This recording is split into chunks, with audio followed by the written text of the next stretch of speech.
Gagawa tayo ng cheese sticks na pang negosyo. Para sa written recipe, please check description box. Sa isang pan or pot, i-combine ang all-purpose flour at cheese powder. Haluin ito na mabuti at siguraduhin na wala na mga buo-buong harina. Lagyan natin ng tubig at haluin ito na mabuti.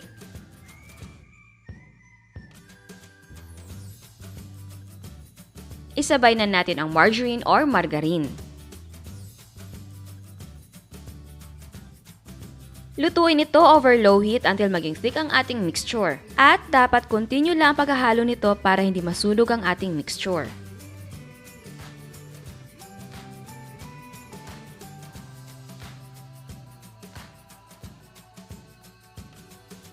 Kapag thick at pasty na, pwede na tayo magsimula magrolyo. Magpahid tayo ng about 1 teaspoon ng ating cheese filling sa ibabaw ng ating lumpia wrapper. Sa palaman, pwedeng maglagay ng mas konti sa 1 teaspoon. Pero syempre, huwag masyadong manipis kasi baka hindi na siya ganun kalasa. At nasa sa inyo yon kung gusto nyo maliit or malaki, manipis or mataba. Ayan, i-roll na natin ang wrapper at i-seal natin ng tubig.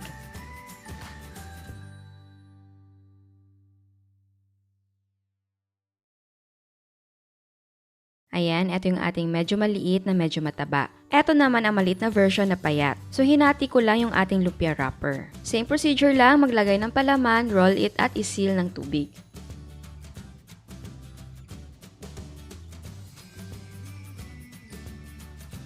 So, ang size niya ay parang cigarette.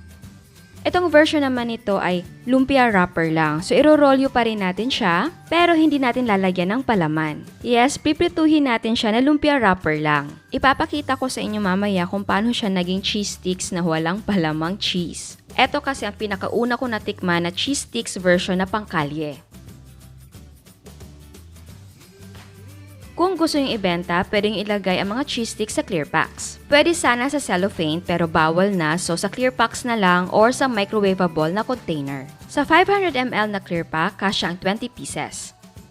Takpan at ilagay sa freezer kung hindi pa lulutuin. Kapag mainit na ang mantika, reduce the heat at prituin ang cheese sticks over low heat until golden brown.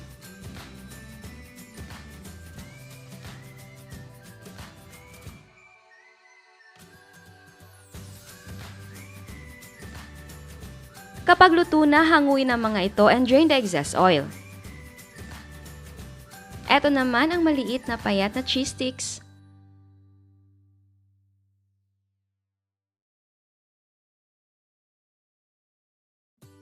Prituhin na rin natin ang narolyo nating lumpia wrapper na walang palaman.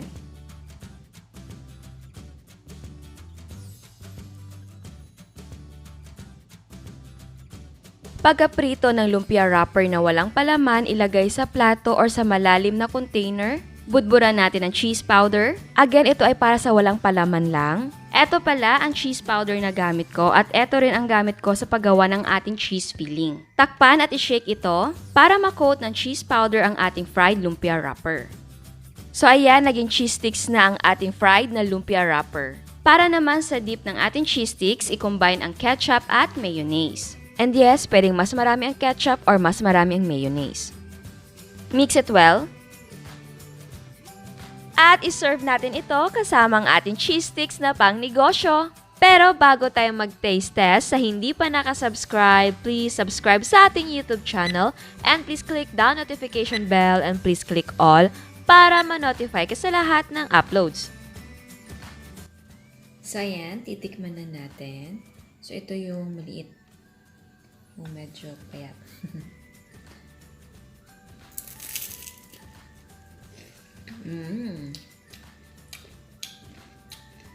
Ay, titikman natin na wala pala yung sauce. Hinalo ko na pala yung sauce. Yan, man natin na walang sauce.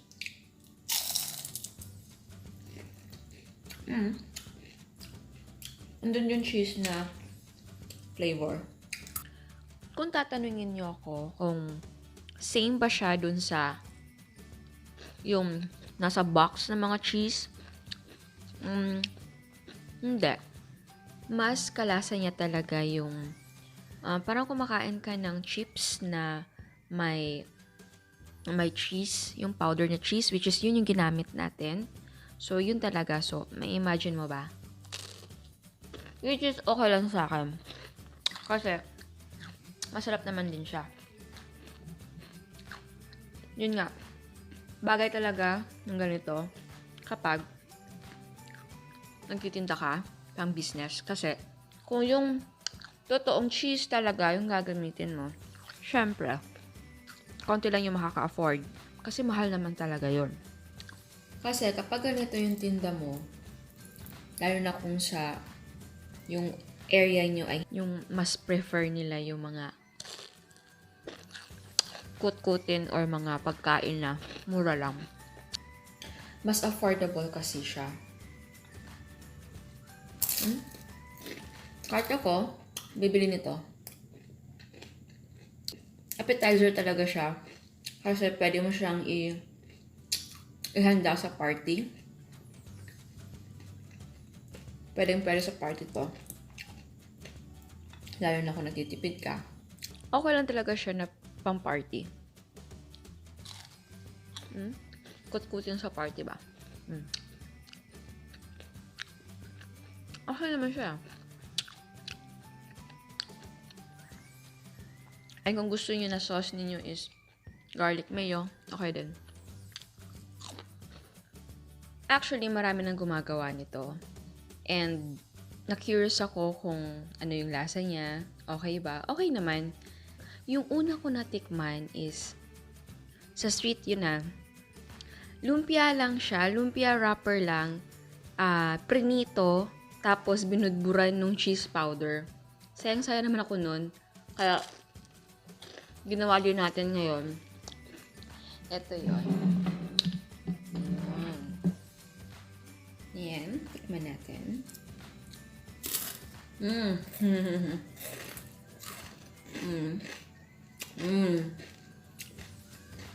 Mas crispy siya. Mas may crunch. Siyempre, ito yung mas malapit sa yung cheese na may maraming cheese powder. Kasi nga, tignan mo naman. Diba?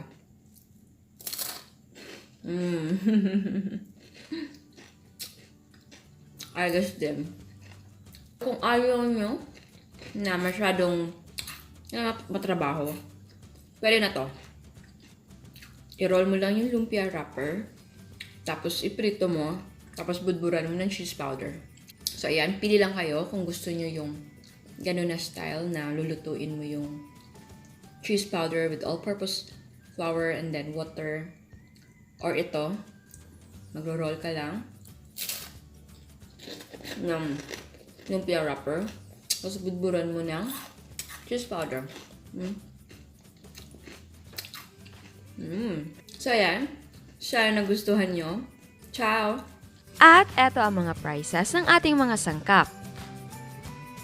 Kung ang gagawin mo ay maliliit, makakagawa ka ng 100 pieces. Ang cost per yield ay 7 cents. Pwede mo ibenta ng 1 peso and 50 cents or 2 pesos ang isang piraso. Again, ang selling price ay magdidepende kung magkano ang presyo ng sangkap sa inyo. At bago ako magpaalam, meron tayong another dose of inspiration. Eto ang cake ni Miss Con.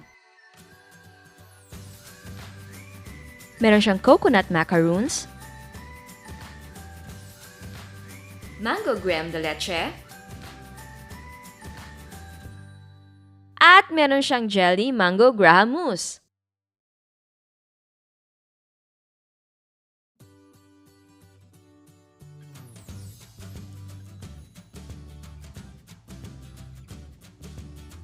At eto naman ang mga Oreo mousse ni Miss Faye.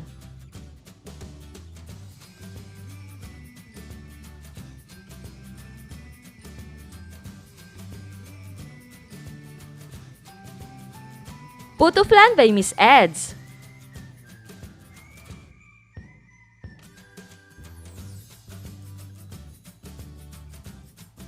Meron siyang pizza,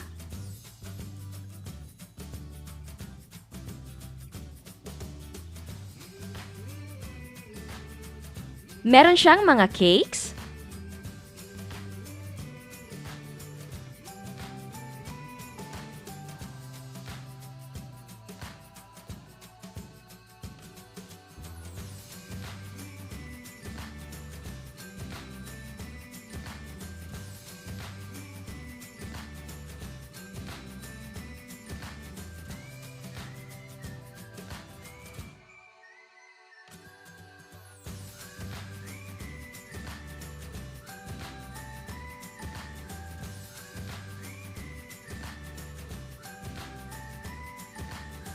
leche flan,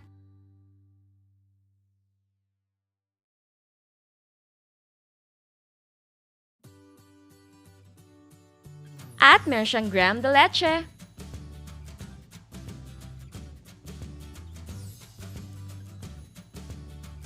Again, I want to say thank you sa lahat na nagpapadala ng mga photos. Lahat na pinapadala ninyo ay nakakatakam talaga. Salamat talaga sa suportang binibigay nyo sa Kusina Chef. Dahil kung wala kayo, wala din po ang Kusina Chef. Again, salamat talaga at sa mga hindi pa nakasubscribe, please subscribe sa ating YouTube channel and please click the notification bell and please click all para ma-notify kayo sa lahat ng uploads. And please don't forget to like our Facebook page and follow us on Instagram. Thank you!